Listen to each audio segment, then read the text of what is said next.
and welcome to SciShow Tangents. It's the lightly competitive science knowledge showcase. I'm your host, Hank Green, and joining me this week, as always, is science expert and Forbes 30 Under 30 education luminary, Sari Riley. Hello. And our resident everyman, Sam Schultz, is here. Hello. We've also got a special guest. He's the host of the podcast Lateral and a legendary YouTuber who's been seemingly to every place. It's Tom Scott! Hi, Hank. Hi, Sari. Hi, Sam. How are you all doing? I'm great. Where are you right now? I mean, I never give away my location. No, I'm in the Lateral studio. Of course I'm in the Lateral studio. That is... That's great, but I kind of wish you were like inside of the torpedo tube of a nuclear submarine. No, that's a destined thing. That's 100% a destined from Smarter Everyday thing. I was recently on Lateral, and it was such a blast. And people should listen to that episode because we had a very good time. I listened to it, which I always feel is very sort of a little bit navel-gazing to be like, let's see how my jokes went. But it was very fun. It's such a good idea for a podcast too. I sort of like look at the world through the lens of Lateral. I'm always like, what could I say to people and they would not believe and would have no idea why? Let's just do it. We're gonna do a little mini episode of Lateral at the top so people know what Lateral is like. All right. You have your question ready? I have my thing. I want you people to know about it. So during English history, this was, I don't know, sometime hundreds of years ago, everyone, especially in the lower classes, had a particular Bible verse memorized. Everyone. Why? And you're asking why, not which one. No, you don't need to know which one. Doesn't actually matter, interestingly. Okay. So maybe for some kind of legal reason. Maybe. Okay. Oh, that's a good jump ahead. That's lovely. Sorry, I'm getting podcast confusion here. Sam was sick, but actually is just really, really good at lateral thinking. So he was the clinch hitter of our team. Is there a really common phrase or a really common turn of phrase that is just a verse from the Bible? And No. They had to learn a specific Bible verse. Okay. But he said it didn't matter, really. Right? What did you say, Sam? Law related? Or something like someone's going to come ask you, do you know so-and-so? And you have to know it. Yeah, because I was thinking schooling or something that's drilled into you. No. It was organically taught by people to each other for a reason, for a legal reason. So like the government didn't really want you to know it. Oh, okay. So was it something that you could? It's not like a get out of jail free card, but it's literally a get out of jail free card. Okay. What? Okay. In fact, it's better than that. So during this period of time, and I didn't do the research that I would have done. That's if I was okay. Normally on Lateral, we give the guests like a full sheet of A4 with a load of background notes. And so, I'm going to plug here, by the way, thank you. There is a book coming out. We have a book coming out soon, and it has the background notes for some questions and some brand new ones in there as well. I figured to get the plug in. Carry on. So, because our intros are not long, you guys have done a very good job of uncovering the reality of the situation. There was a time in English law where pretty much every crime was punished by death. And this became a problem because people did crimes all the time. Are you sure that's not like an episode from season 1 of Star Trek The Next Generation? Because I'm pretty sure that's an episode from season 1 of Star Trek The Next Generation. Yeah. Yes, very similarly. And the king didn't like that they constantly had to kill people. And so they had to create loopholes. And the first one was, okay, if you have anything to do with the church, then like there's a loophole where people who are priests or who work for the church, they don't have to get put to death because they have some other thing going on. And then that loophole got extended to just anyone who could quote a Bible verse. And so everybody in London taught each other this same Bible verse. And so they'd get up there and on their first offense, they could just quote the Bible verse and then they could be given a different sentence other than death. That is wonderful. Wow. You're right. That would have made a very good Lateral question. Thank you for sharing it here as a demonstration of what the show is. I'm really happy with that. It's so fun. Sorry. If you guys thought we were going to have a different conversation than that, we're not, because that took up the time that the conversation at the top usually takes. Every week here on SciShow Tangents, we get together to try to one-up, amaze, and delight each other with science facts while trying to be this podcast and not another one, but failing sometimes. Our panelists, there are 3 of them. They're playing for glory and also for Hank Bucks, which I'll be awarding as we play. And at the end of the episode, one of them will be the winner. But first, we must, as always, introduce this week's topic with the traditional science poem, this week delivered by legendary Tom Scott. There once was a man from Kilbride who took out his phone on a ride. He was thrown out and banned because it slipped from his hand and knocked out the person behind.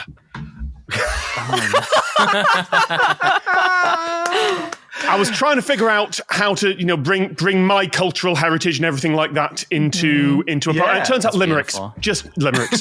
So the topic for the day is roller coasters. And this is apparently a thing that actually occurred, I assume. But we will talk about that. Before we dive in, we must take a short break, and then we will be back to define and discuss roller coasters.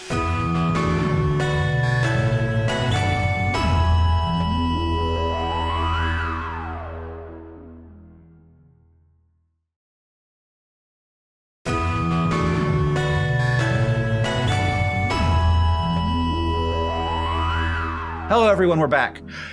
At what point does it go from being a train to a roller coaster? Incline. I'm some kind of grading, I would imagine. Yeah. Has something to do with it. Arguably, when it doesn't have an engine or power on board.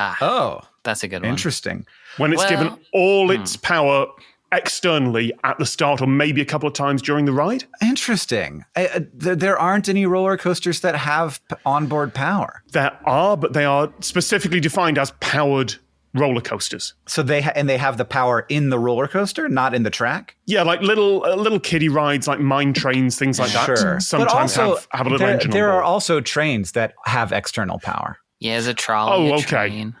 Then, mostly gravity? Yeah, powered by potential energy. A roller coaster is simply a train that goes nowhere. Well, some of them do go somewhere. It's true. There are roller coasters that just go down a hill. I genuinely think the definition is, with occasional rare exception, that it gets its power from potential energy that is then converted into kinetic and back and forth until friction takes over. Yeah. What do you think, Sarah? You did research probably. Yeah. I mean, this is basically the conclusion of my research.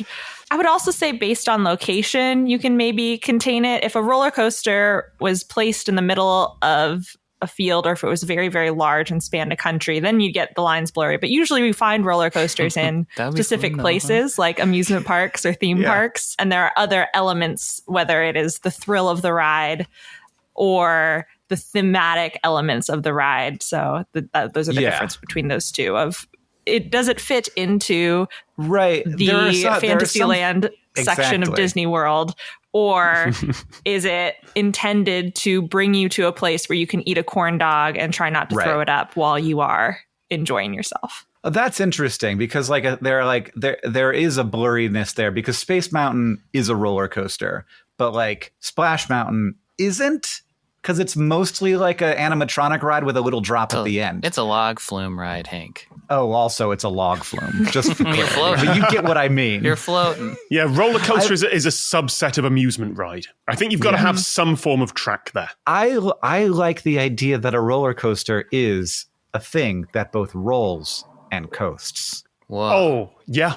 Because that's the thing about not having power, is that you're coasting. Is that where that came from? It is, I think, where it came. So the history of roller coasters, people say that the oldest iteration of a roller coaster, pre what we would consider a roller coaster, are the ice slides constructed in the 1600s in Russia. Ooh, so nice. This is around the period of Catherine the Great. They would build these giant slides and these wooden ramps, I guess. You couldn't slide down them without getting seriously hurt without the ice, but they would pour water on them. It would solidify into ice, and then people would climb a ladder, sit on a sled, and slide down them. And would they get seriously hurt then? Or yeah.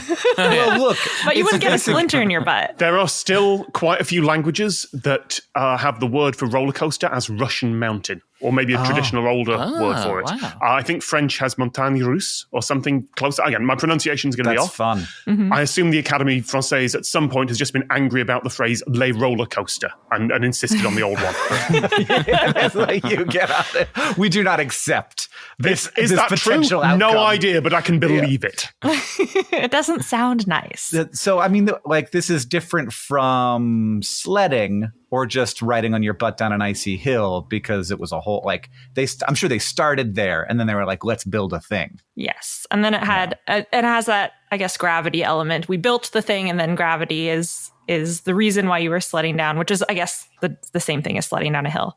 Yeah. But then in the 1700s and early 1800s, like 1817 or so, then engineers built roller coasters in France.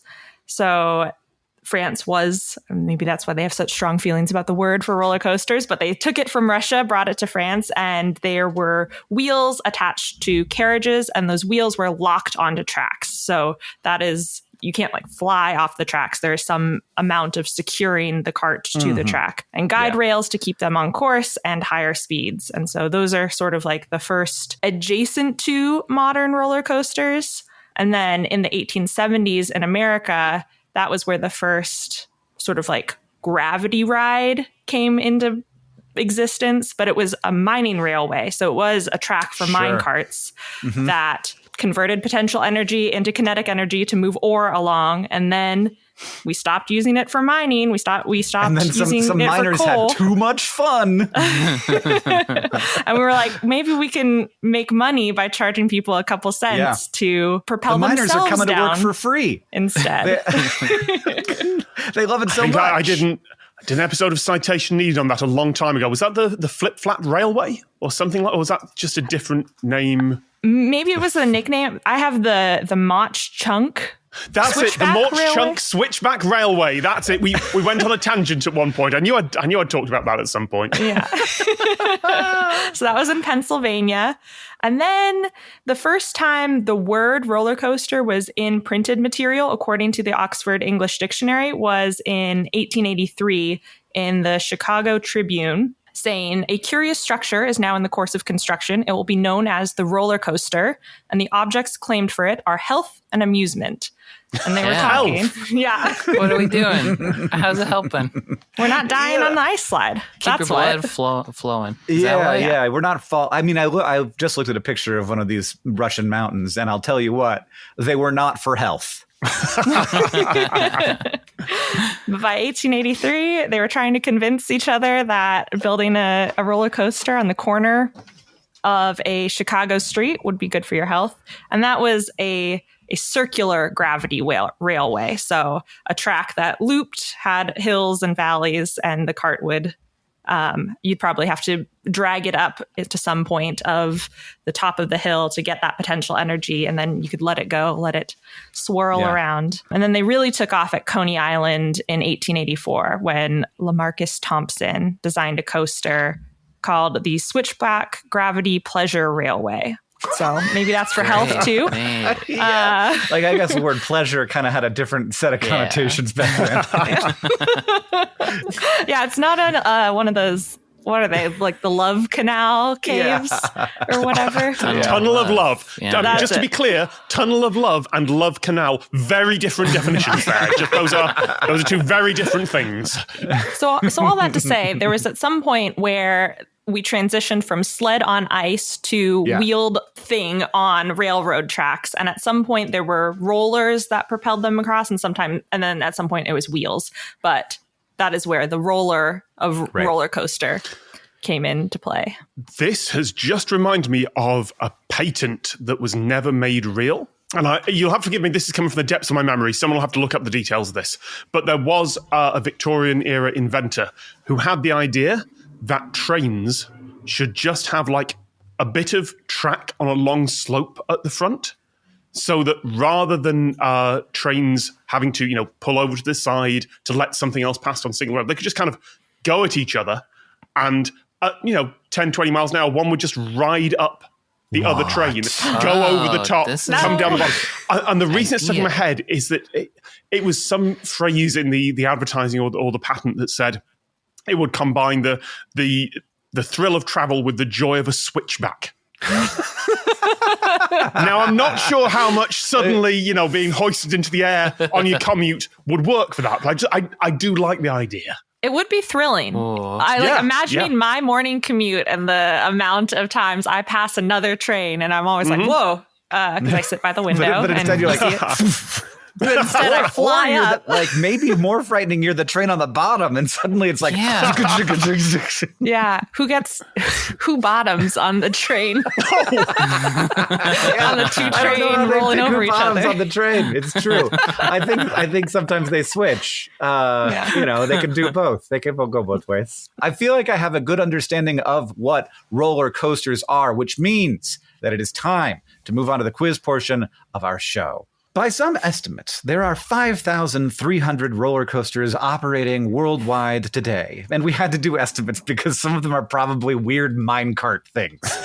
Some of these roller coasters take their job of scaring the hell out of you more seriously than others. I'm going to introduce you to a few record-setting roller coasters, and you're going to have to guess exactly how extreme they are. Everyone, got your seatbelts on? It's time to learn about some weirdo roller coasters. The Tower of Terror at Gold Reef City in Johannesburg lives up to its name with a 50-meter drop that has reportedly produced the highest G-force of any roller coaster on Earth, though I don't know if we can call Tower of Terrors roller coasters. Tower of Terror is a genuine roller coaster. This is not like the one in the Disney parks. This has the same name, but it's one of these. It is a genuine, swoopy roller coaster, not a drop tower. Of course, Tom knows that. So, has it produced 4.5G, 6.3G, or 8.6G? Humans could survive any of those. I didn't say could.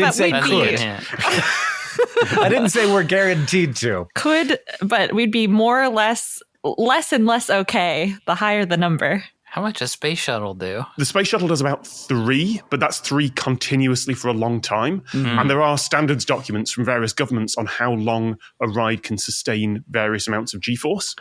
So a very brief peak can actually be quite high. But if you're sustaining longer than half a second, longer than a second, longer than 5 seconds, it really needs to come down. What were the G options? 4.5, 6.3, or 8.6. Space Shuttle's easy. I could do a Space Shuttle, no problem. Get me in there. I don't think the G is actually the main problem with getting on a space shuttle. It's all the other training. It's all the figuring out how to fly a space shuttle parts. I'm really annoyed by this question because I thought you were going to ask what's the record it's set. I was like, that is the highest G-force, and now you've asked me the exact number. No, yeah, I know. And I have a hunch, but I'm not certain. Okay, well we'll have you go last because you know vastly more things than most people. I picked the middle one. Whatever that number was, that's the one I picked. Yeah, I was also going to go for the 6.3 because I think in my research for this episode, 6 seemed like a bad number. We try and make loops go under 6, and so the fact that this has a moment where you experience 6 point something that feels like, ooh, it's danger. It's terrifying even. Yeah, that's where I'm definitely ruling out 8. That's injury inducing. 4.5 seems like there's a few coasters in the world that will hit that briefly. So if it's the extreme one that's out there, and as I remember, it's one that is a bit non-standard. I feel like a brief spike at 6 at the bottom of what I think, if I remember this rightly, is a beyond vertical drop. Sounds about right. That is correct. That is what that is. All of the things that Tom just said, including the answer, are correct. So I should fill in some details here that I was terrified and had a full-on phobia of roller coasters until about 3 years ago. And I did a video for my second channel, which was getting over that fear.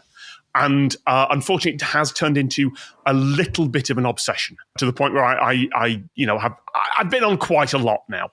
I also have strong opinions on them, and I won't go on many of them. Roller coaster nerds are a bit like train nerds. which isn't really a compliment. Yeah, well, it's also roller coasters are a bit like trains, so it makes sense. Yeah.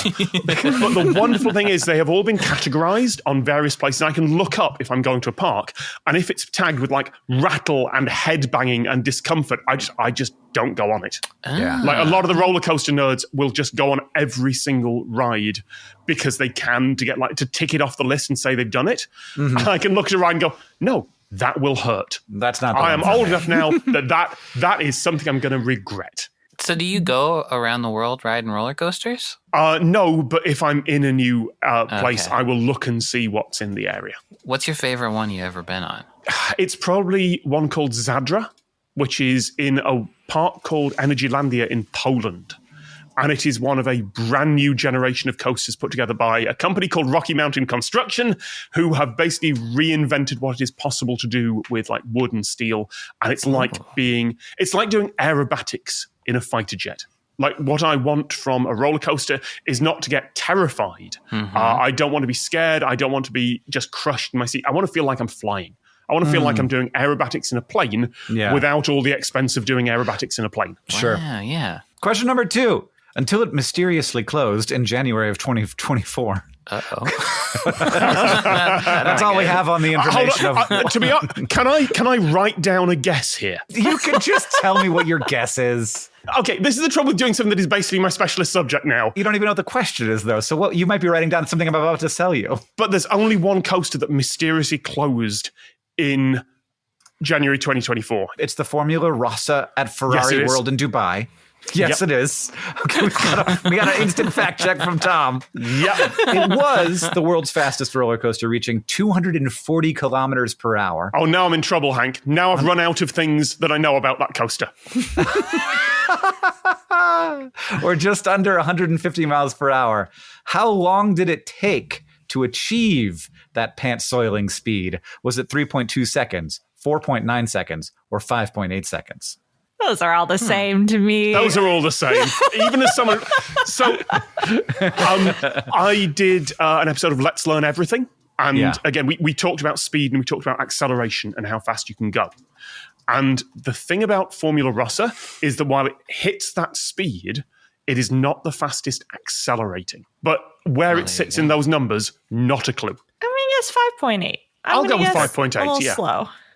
Okay. Sam? Yeah, I'll go with 5.8 too. All right, everybody's going to guess this. Guys can't all have the same score at the end of this, but okay. Regardless of what the answer is, it doesn't change the results at all. Because you've all guessed the same thing. But you are, in fact, all wrong. It was 4.9 seconds. And it uses, rather than that hill gravity thing, it sits on a flat track and is flung forward by a hydraulic system underneath. A catch car under the track was attached to a cable that could be pulled rapidly by a winch powered by hydraulic pumps, powered by compressed nitrogen gas. That seems like the kind of thing that maybe if it starts to stop working perfectly, you'd close it down. It might close mysteriously. Yeah, there are a few coasters of that model in the world, and there are reliability problems. Which is not what you want. No, these days, if they're building a launch thing, they'll use like electromagnetic motors or something like that. Generally, yeah, that's the one that they have at California Adventure, which is very exciting. Yeah. There aren't many hydraulic launch ones. Yeah, it's the thing that shoots the planes off of the aircraft carriers, but for me in California for a lot less money. All right, our last question. The TMNT Shell Raiser at American Dream in New Jersey holds the record for the steepest drop of any roller coaster, hurling riders at an angle more extreme than straight down. So is that? I'm gonna write my answer down for this one. Sorry. Okay. You bring a protractor along with you on your roller coaster ride? Well, actually, so no, but there are a lot of roller coaster claims that are questionable. Sure. Like a lot of the places that say we have the tallest are measuring maybe not from the same place as others. Some that say they're the fastest. Well, yeah, if they turn it up to 100%, it's a completely empty car, and they, which they don't do because it's not as safe. Like there's many things where like, actually, is that? Has anyone checked it? Did they just claim it? I feel like you got to fact check a roller coaster called the Teenage Mutant Ninja Turtle Shell Raiser in New Jersey. I don't know. This has also been mysteriously not operating for a long time as well. Oh, dang. All right. Well, I'm glad they're taking safety seriously. Have you written down your answer, Tom? Yes, I have. Okay.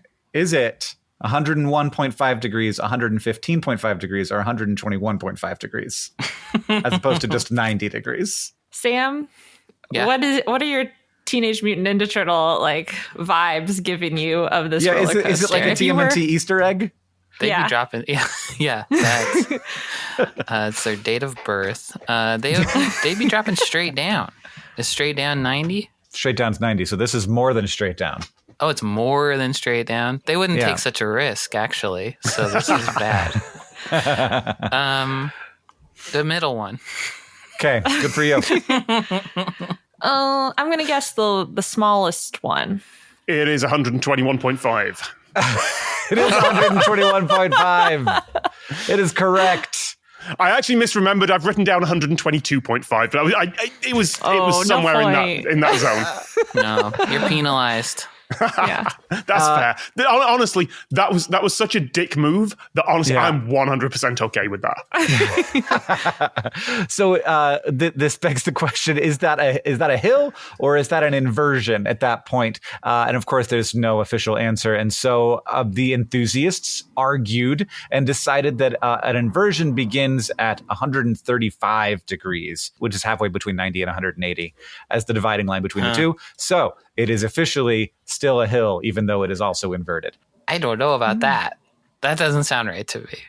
Well, you're not in the space. I don't think you can call it steep if it's not a little bit upside down. You'd have to be on the other side of it for it to be steep, I think. I mean, the idea, though, is that does create that weightlessness where you are pulling away from the vehicle you are inside of. But Tom came out of that one unsurprisingly in the lead, though somewhat surprisingly not that far in the lead. So we're going to have to take a short break, and then we'll be back for the fact off, and we will find out how we do.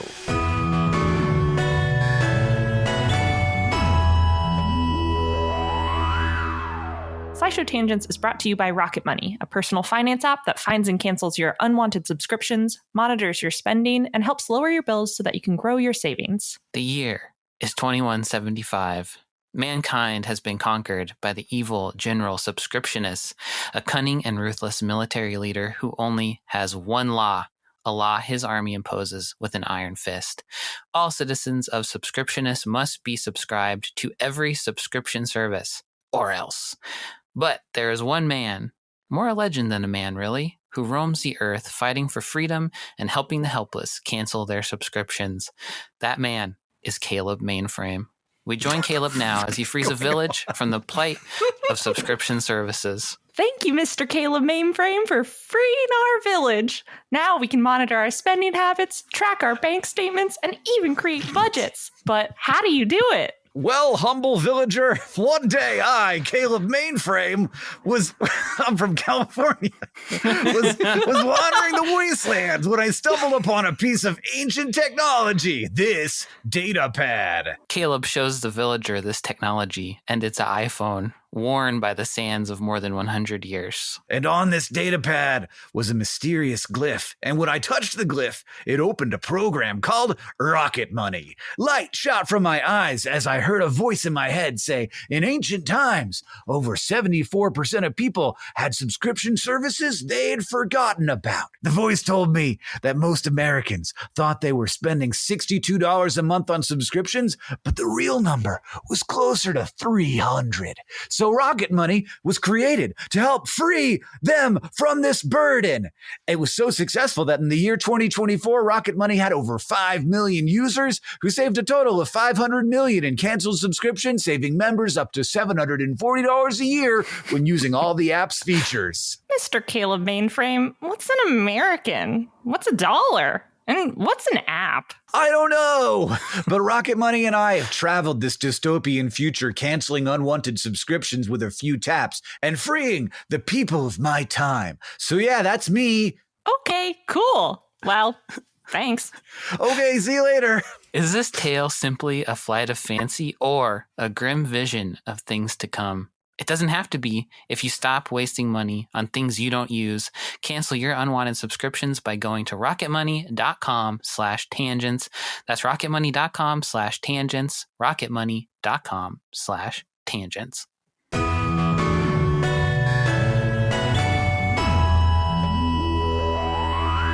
Hello, welcome back.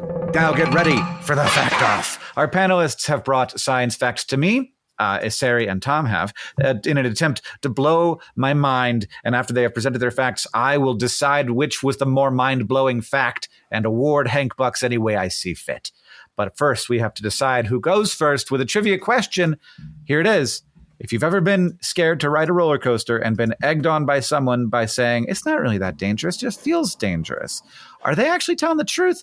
Well, that's up to you to guess. How many people are killed in roller coaster related accidents annually in the U.S.? Okay. All right. I've got an answer. I have 2. I'm going to say 0.5. Can I try 2? Yeah, sure. I'm going to guess 1. I wonder if we've all anchored really low here, and it turns out that actually people keep wandering into the unsafe areas, and that counts. And people have heart attacks that are unrelated to the coaster safety. But right. I wonder if we've all anchored this too low. It's thousands. No, it's not. It's 5. It's 4. It's 4, which was you were anchoring low in terms of percentage wise. There are many things, of course, that are deadlier than roller coasters. You've got fireworks, around 10 deaths a year, lightning, around 20 deaths per year, skydiving, around 21 deaths per year. So you could use that to sort of judge the level of, this is, of course, not per capita. I think there are a lot more roller coaster riders than skydivers over the last year. So you have to kind of consider, I'm not sure if this is counting all amusement park rides or roller coasters only specifically, but there's always fair rides. There's always some accident that's happening. There's some weird ones out there. But I imagine driving to the amusement park is several magnitudes more dangerous than riding the roller coaster. Yeah, right? There is definitely a lot more safety precautions on a roller coaster than on you while you're driving a car. Yeah. But that means that Sari gets to go first. So most of us, and I guess I meant the audience when I was writing this question, but I guess also us hosting the podcast, have probably felt out of breath at some point. Maybe after some vigorous exercise, or when you get sick and all stuffed up, or allergies, or asthma, or even mental health conditions like anxiety or having a panic attack. But because there are so many potential causes to this kind of breathlessness feeling, from muscle constriction around the lungs to nuanced psychological factors, treating it isn't always straightforward. Sometimes, for example, people with conditions like asthma may not report difficulty breathing during an asthma attack when their lungs are measurably functioning less well because they're just used to less air coming in. Or the opposite might happen. They might feel breathless when their lung function is measurably the same as what it always is because of stress or other emotions. So, a 2006 study from Dutch researchers wanted to better understand the effects of stress on breathlessness using roller coasters. Okay. They took 25 young women with severe asthma who used inhaled corticosteroids daily to treat it, and 15 young women without asthma to ride a roller coaster and see what happened. They made sure in pre-surveys that everyone liked roller coasters, so no phobias here, and had ridden them before, knew what to expect. And what they found was really interesting. So for the participants without asthma, their measured lung function was the same before and after riding the roller coaster twice in a row. So they made sure they really got the roller coaster experience, went on a couple rides. But these participants, they had a peak feeling of breathlessness right after getting off, along with feelings like dizziness, nausea, and heart pounding, all of that rush from riding a roller coaster. They felt breathless. It was kicking in as they got off. But for the participants with severe asthma, their breathlessness was higher right before riding the roller coaster and lower afterward. They felt more confident breathing after the roller coaster, even though the lung function of almost half of them was worse after riding the roller coaster.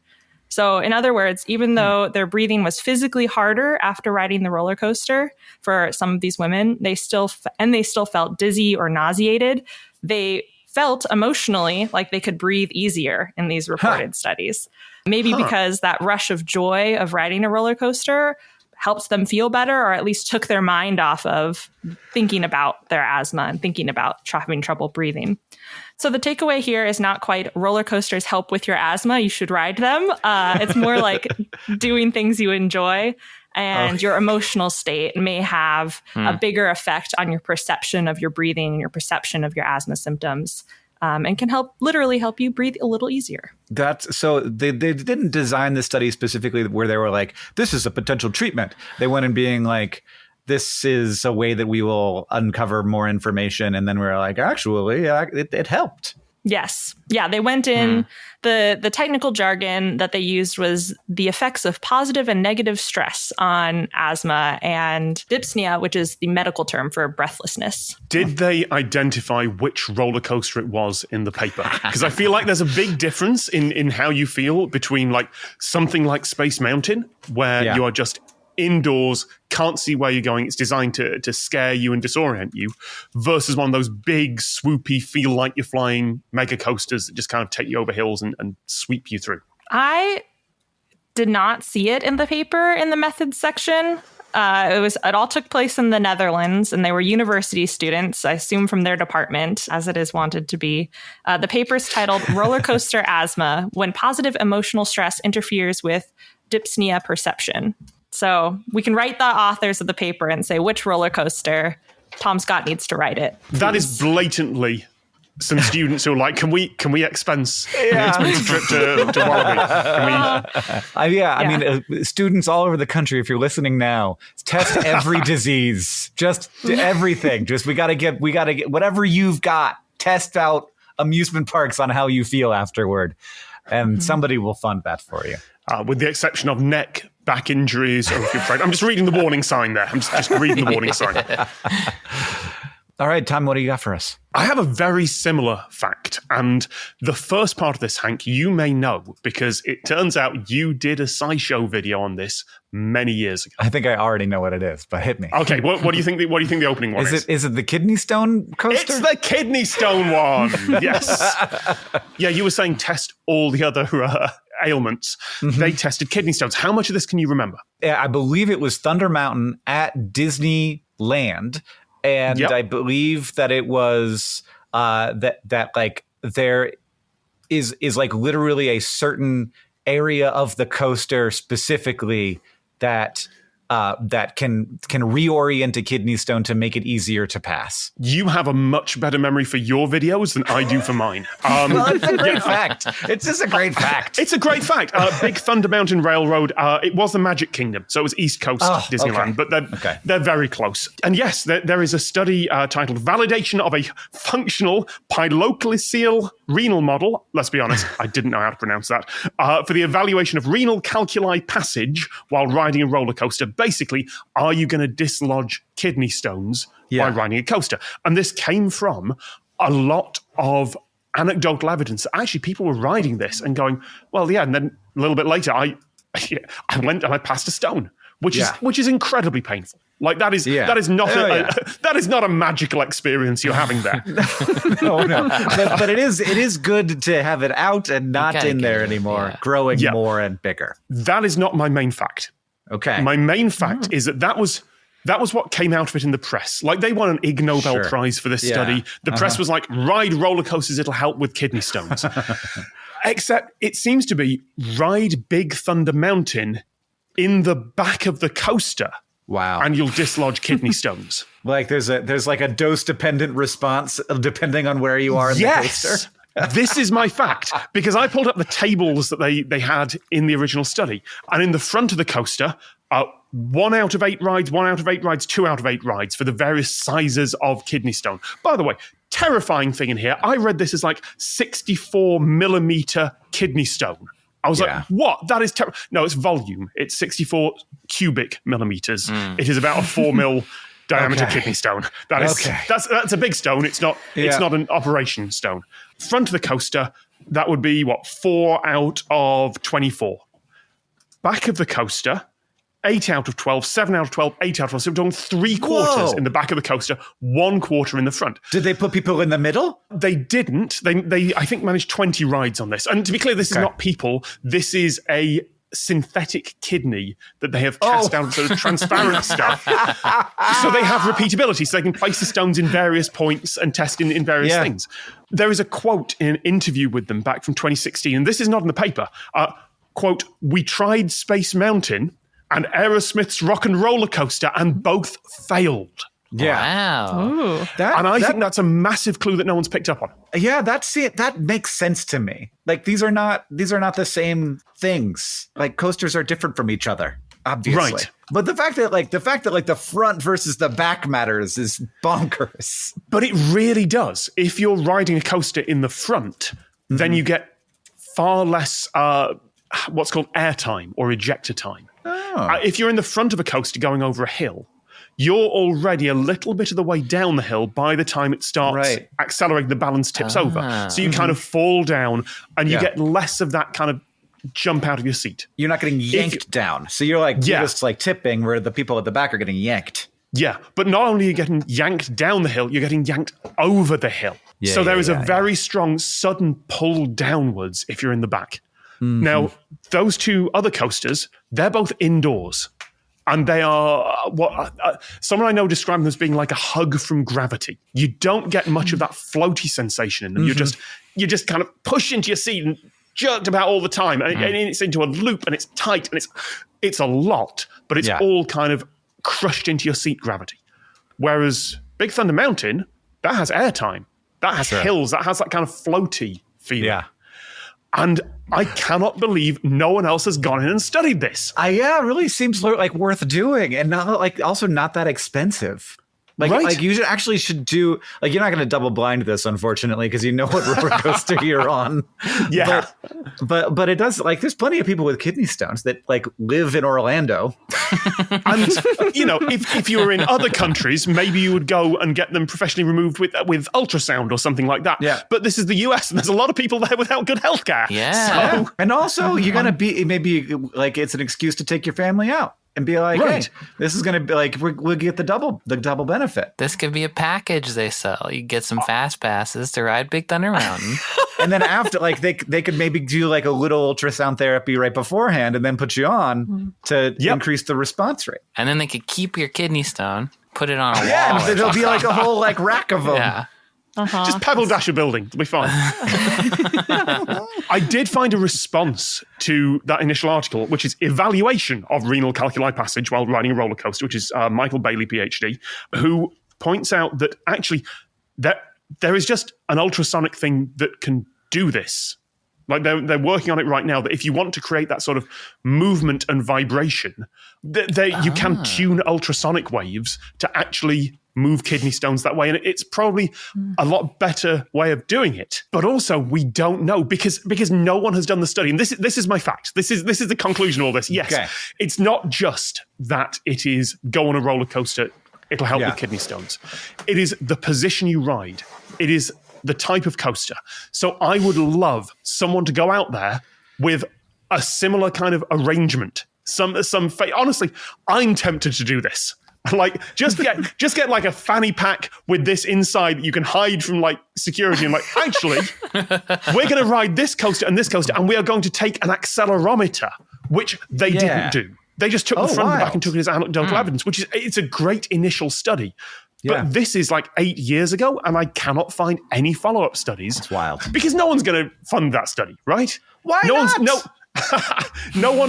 No one with an ethics department in a university is going to go, actually, yes, we are going to pay this researcher to go to multiple theme parks over multiple days and do all the work required this. When actually what we should be funding is checking with ultrasound and like professional clinical equipment in a professional setting. I guess. But I would love someone to actually figure out, is there an optimal like G-force? I just love the idea of taking the ultrasound machine and like you use the ultrasound machine to give like the Big Thunder Mountain protocol where it does to the kidney stone what Big Thunder Mountain does, but like so like the kidney stone gets to ride on a roller coaster, but like you can stay in Cleveland.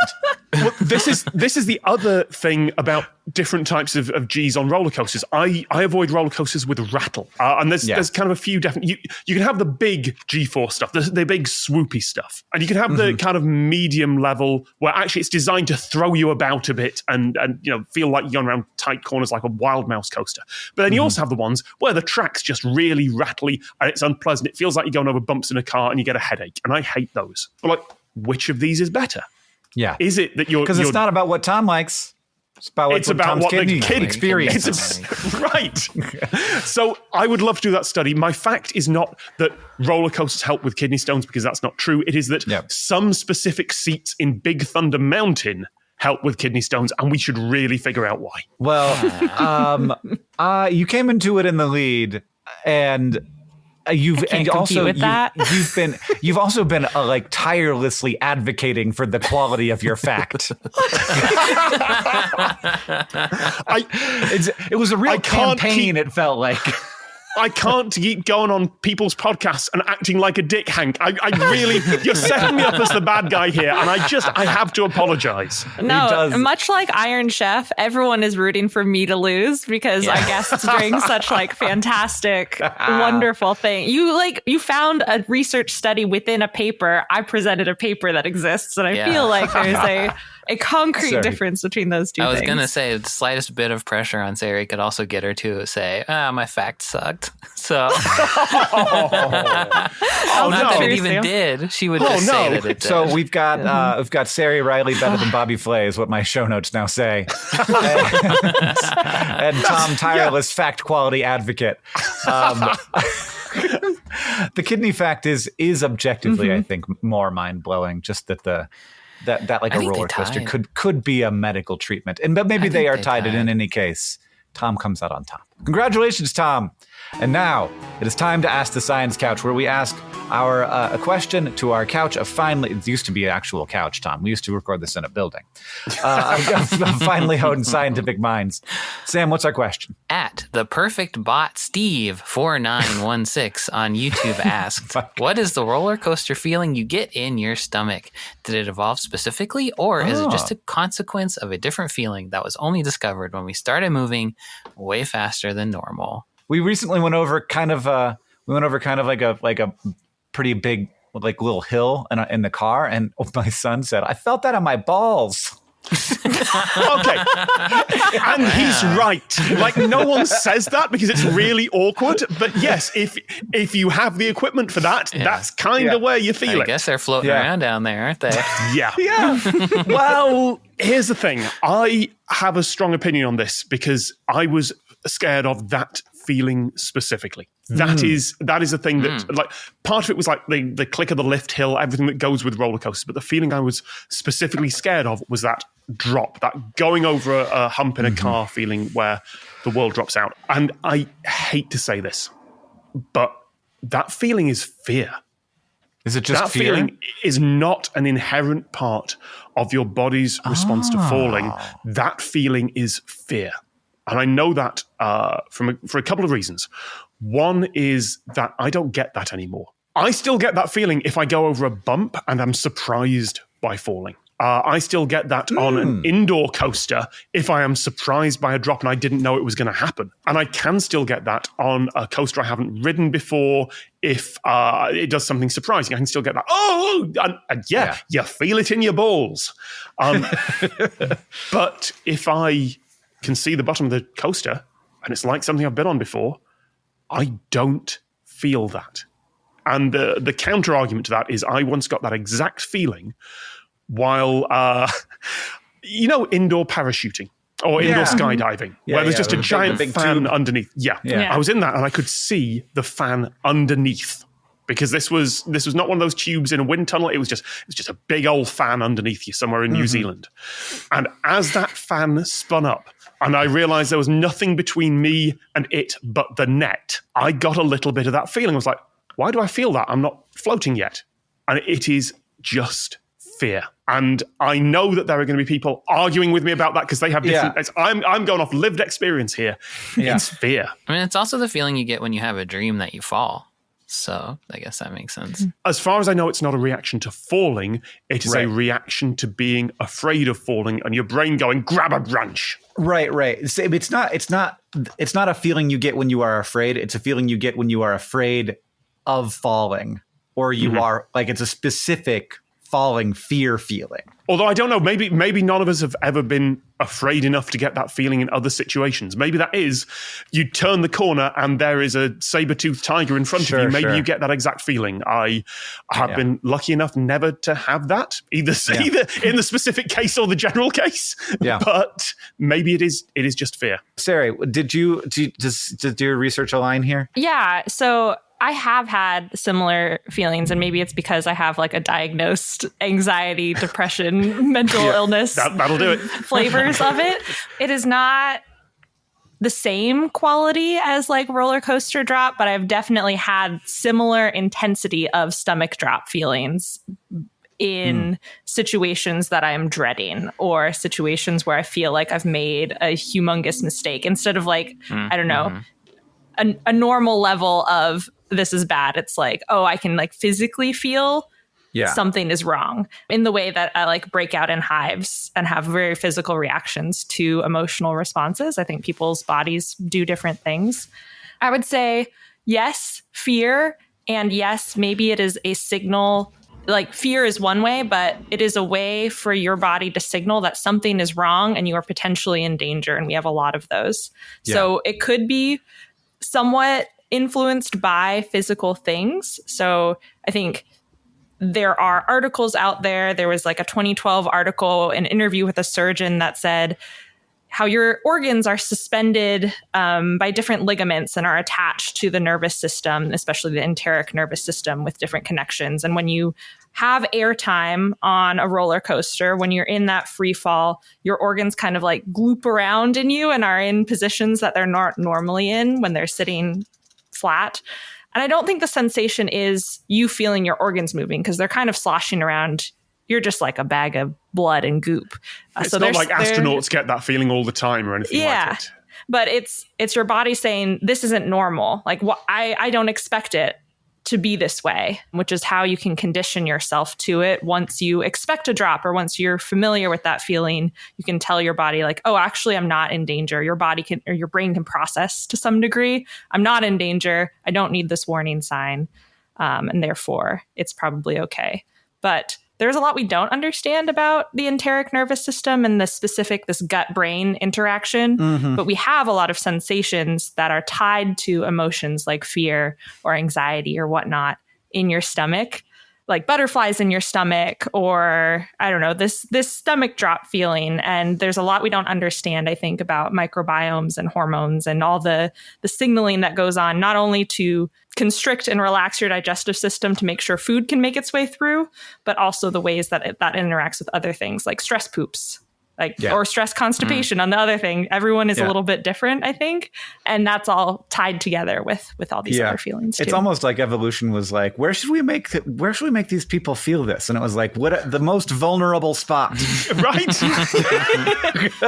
Like, or, there's also like that. It is often the case that evolution is like, let's just pick whatever is available, and that the sort of vagus nerve, like all of that stuff, is just sort of very like it's kind of a brute force nerves. Like the nervous innervations of the face are just tremendously complex and fine-tuned so that you can feel very delicately and also move very delicately so we can talk and emote and stuff. Whereas it's really kind of brute force in the abdomen.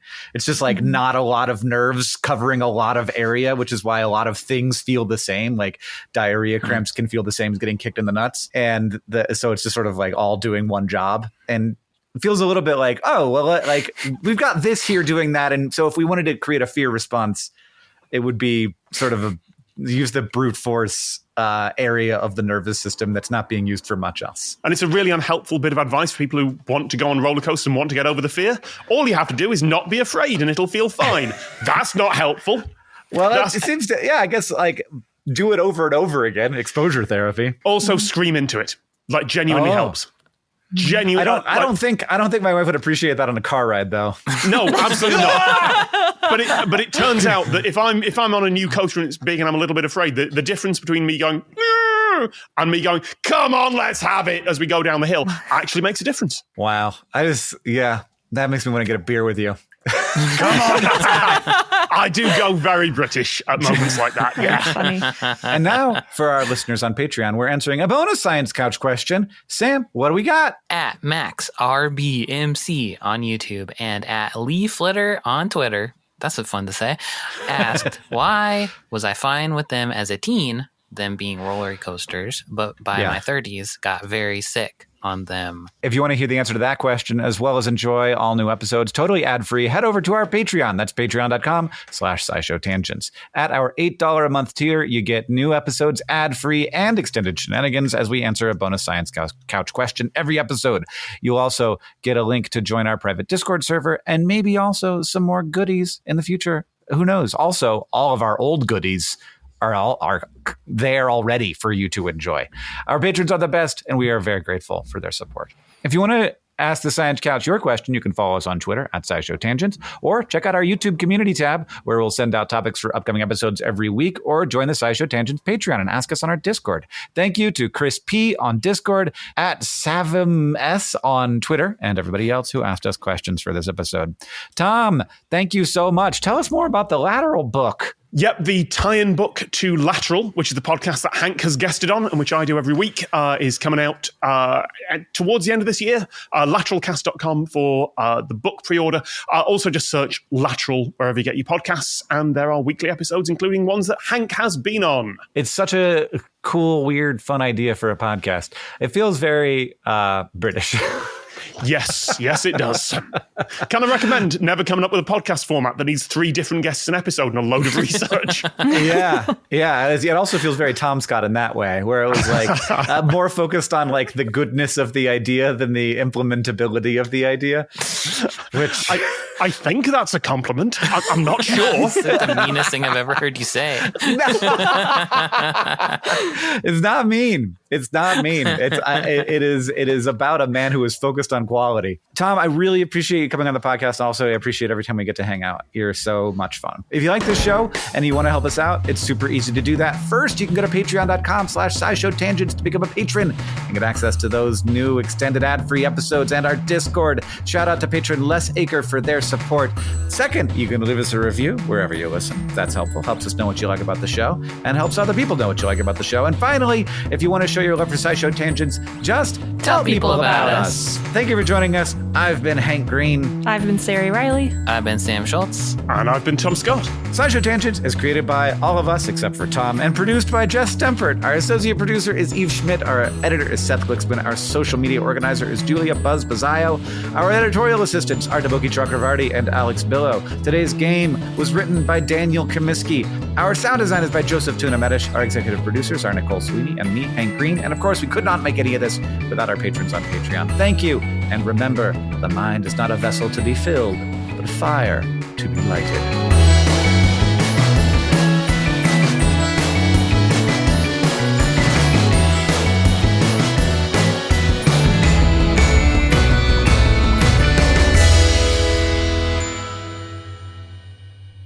But one more thing.